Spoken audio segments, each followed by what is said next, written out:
Hello students, welcome once again in Shri Shyam study point. और जैसा कि आपको पता है कि हम रिप्रोडक्शन इन फ्लावरिंग प्लांट में फर्टिलाइजेशन के बारे में पढ़ रहे हैं। तो प्रीवियस लेक्चर के अंदर हमने फर्टिलाइजेशन पढ़ा था कि फर्टिलाइजेशन किस तरह से होता है और पोलन ट्यूब की एंट्री किस तरह से होती है, तो जो कि बहुत इंपॉर्टेंट टॉपिक था इस चैप्टर का। ठीक है, तो आज हम पढ़ेंगे post fertilization events. Post fertilization events क्या होते हैं? पोस्ट फर्टिलाइजेशन इवेंट्स यानी कि ओवेरी के अंदर किस तरह के चेंजेस होते हैं आफ्टर फर्टिलाइजेशन। देखो, प्री फर्टिलाइजेशन चेंजेस हमने पढ़े थे कि डेवलपमेंट ऑफ ओव्यूल होता है ओवेरी के अंदर, और एंथर के अंदर पोलन ग्रेन फॉर्मेशन होता है और डेवलपमेंट ऑफ एंथर होता है, यानी कि megasporogenesis and microsporogenesis and pollination are the events that occurs before the pollination, and these events are called as pre-fertilization events. And today we will discuss about the post-fertilization events occurs in the ovary. ovary के अंदर जो post fertilization, fertilization के बाद में जो events होते हैं वो क्या होते हैं। ओके, तो अभी देखो यहां पर क्या होता है कि for example this is a ovary.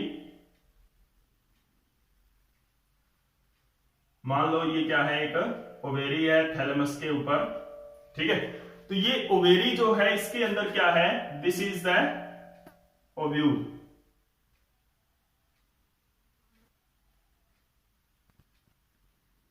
This is the ovule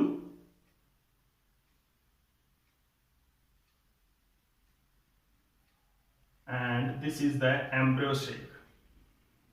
okay, यहां पर क्या होती है, कुछ सेल्स होती है न्यू सेल्स की, जैसे कि आपने जब ओव्यूल की स्ट्रक्चर पढ़ी थी तो उसमें किया था कि the cells of nucellus की कुछ सेल्स होती है यहां पर।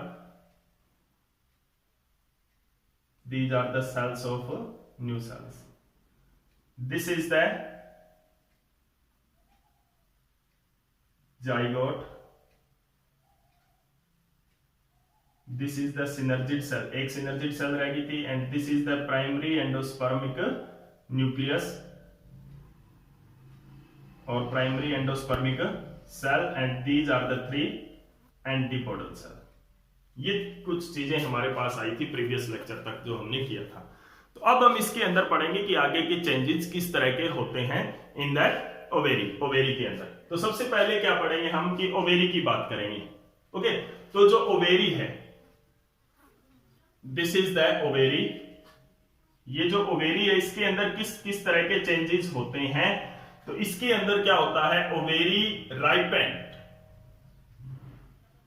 And it will convert into fruits के अंदर कन्वर्ट हो जाती है। जैसे कि +1 क्लास के अंदर आपने कुछ चेंजेस पढ़े होंगे ओवेरी के अंदर जो फ्रूट्स फॉर्मेशन करते हैं। सीड और जो फ्रूट है उसके अंदर कुछ केमिकल चेंजेस होते हैं, जिसके अंदर जैसे कि एक फ्रूट बना, वो जैसे मतलब फ्लावर की फर्टिलाइजेशन के बाद में कोई भी फ्रूट बनता है, जो भी हम खाते हैं फ्रूट, वो जो सेक्सुअल रिप्रोड्यूसिंग प्लांट है उनके अंदर इसी तरह से बनता है। तो जो ओवेरी हम खाते हैं, राइपेंड ओवेरी, उसके अंदर कुछ चेंजेस होते हैं, फ्लैशी मास उसके अंदर बन जाता है सेल का, और वो हम खाते हैं, एडिबल पार्ट होता है। ओके, तो ovary ripened into the fruits. Ovary है वो किस में राइप हो जाती है, फ्रूट्स के अंदर।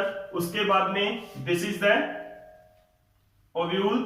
ओव्यूल के साथ क्या होता है, ओव्यूल जो है वो किस में कन्वर्ट हो जाता है, ovule start to convert into, ovule है वो सीड फॉर्म करने लग जाता है।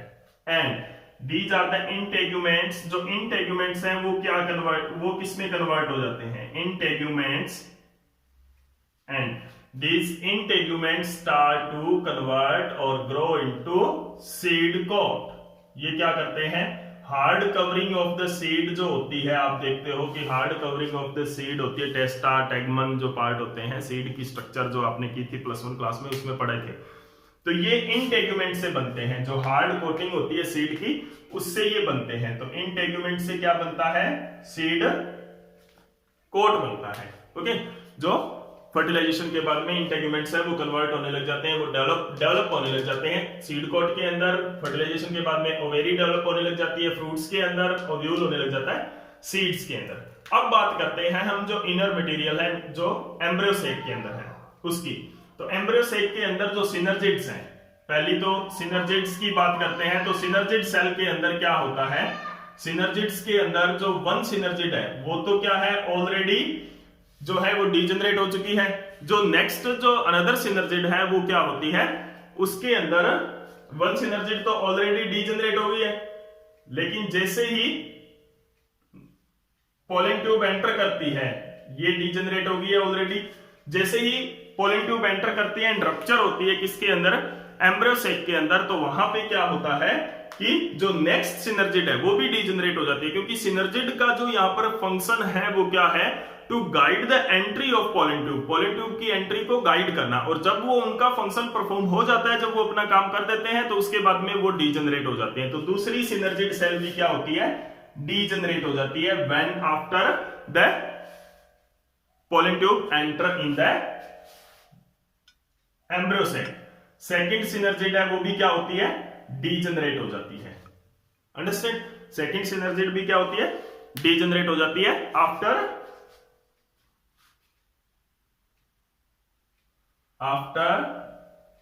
Male gametes enter in, after male gamete enters in the embryo sac, after male gametes enters in embryo sac. जब मेल गैमेट एम्ब्रियो सेक के अंदर enter कर जाते हैं तो उसके अंदर क्या होता है, जो सिनर्जिड सेल है वो भी क्या होती है, डीजनरेट हो जाती है। उसके बाद में आती है एंटीपोडल सेल। तीनों के तीनों एंटीपोडल सेल भी क्या होती है, नरिशमेंट के दौरान क्या होती है, डीजनरेट हो जाती है। ये भी क्या होगी, डीजनरेट हो जाएगी। These also cell degenerate and provide some nourishment, कुछ नरिशमेंट भी प्रोवाइड कर जाती है ये। ओके, तो ये सारा का सारा अब यहां पे क्या रह गया, जब ये सेल्स भी डीजनरेट होगी, अब इसके अंदर दी जाता है degenerated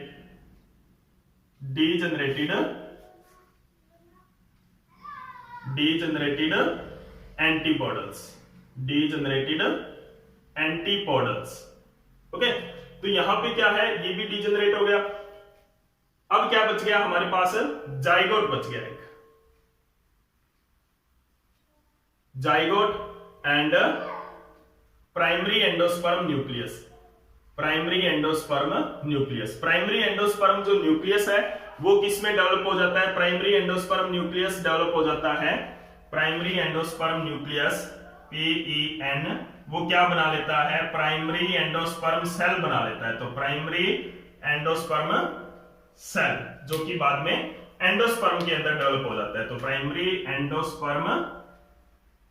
primary endospermic sperm cell, ये बाद में क्या बना लेता है, एंडोस्पर्म बना लेता है। ठीक है, उसके बाद में क्या है, जो जाइगोट है, जाइगोट किस में डेवलप हो जाता है, zygote develop into the embryo of the seed, seed का एम्ब्रियो बना लेता है जाइगोट। ओके, अब यहां पर क्या रह गया हमारे पास, जो न्यूसेलस पार्ट है, nucellus part of the ovule रह गया है। अब इसका क्या होता है, न्यूसेलस का क्या होता है, तो न्यूसेलस जो होता है वो क्या होता है, सेल मास होता है। ठीक है ना, सेल का कुछ मास होता है, कुछ तो वो डीजनरेट हो जाता है कुछ प्लांट्स के अंदर, कुछ प्लांट्स के अंदर डीजनरेट नहीं होता। तो अगर द न्यूसेलस क्या है कि some plant, most of the plant के अंदर क्या होता है, कंप्लीटली यूज्ड अप हो जाता है ड्यूरिंग एम्ब्रियोजेनेसिस और एंडोस्पर्म फॉर्मेशन।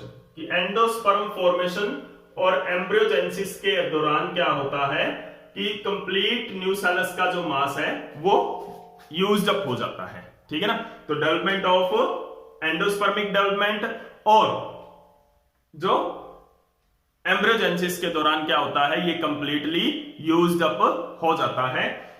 कुछ एक प्लांट्स ऐसे होते हैं जिनके अंदर परसिस्टेंट कर जाता है, ये रह जाता है, कुछ पार्ट इसका रह जाता है। तो यानी कि न्यूक्लियर जो न्यूसेलस है, इन सम प्लांट्स, इन सम केसेस, जैसे कि बीटरूट प्लांट है, ब्लैक पेपर है, ठीक है ना।